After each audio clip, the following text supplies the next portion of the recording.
Gipalabang ni Cebu City Councilor Joel Garganera ang Cebu City Anti-Gambling Advertisement Ordinance aron formal nga ipatuman og silutan ang paglapas sa ban batok sa tanang gambling ads sa syudad.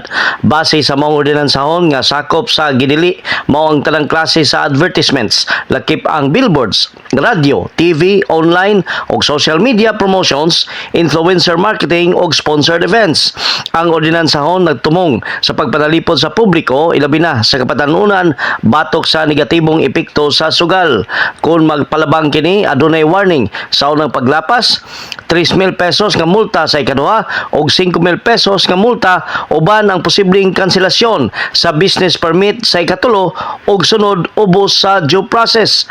Ang maong ordinansahon gireview pa sa Committee on Laws o sa Game Foul Commission din kabahin kini sa mas lapad nga anti-gambling drive sa Sugbo. In the heart of changing lives, kini si Brigada Joel Gonzalez Asido sa 90.7 Brigada News FM Cebu, The Music and News Authority.